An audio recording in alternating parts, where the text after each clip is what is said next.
Dr. Jalen Hynek, a number of other people who were very active in the field at the time who have either passed away or retired from the field. But one person really comes to mind was Stanton Friedman, a nuclear physicist who takes a very scientific approach to investigation of such things. My focus is on facts and data and evidence, not on sensationalism.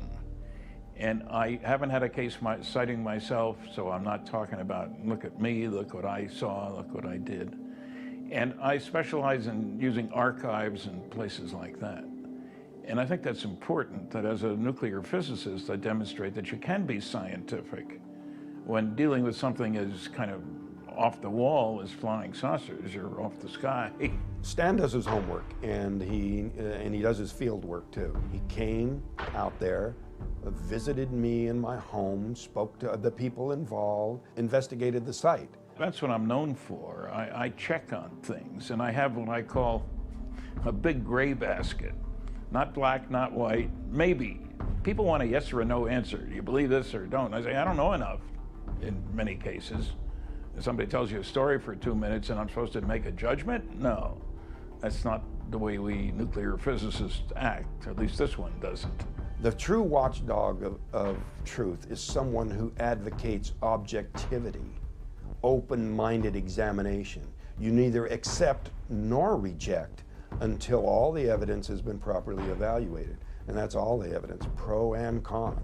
No matter what your perception of something is, or your belief, or your opinion, or your speculation, if you want to do the job right, just follow where the evidence takes you.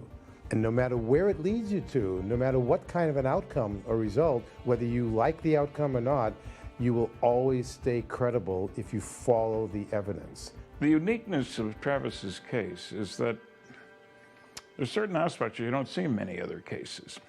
For one, there were several other people who saw him being zapped. It wasn't one man's testimony. The one witness cases with no physical evidence are pretty easy just to kind of put aside and say, well, I can't say either way. You've got one person telling me a story. Now, when you have 7 people telling you the same story, and those 7 people are all passing on the relevant questions in not just one polygraph, but multiple polygraphs, I don't know of another case. I do not know of any other UFO type of a case that has that much empirical evidence in its favor, just solely based on the polygraph. Back in those early 70s, there were not too many polygraph examiners.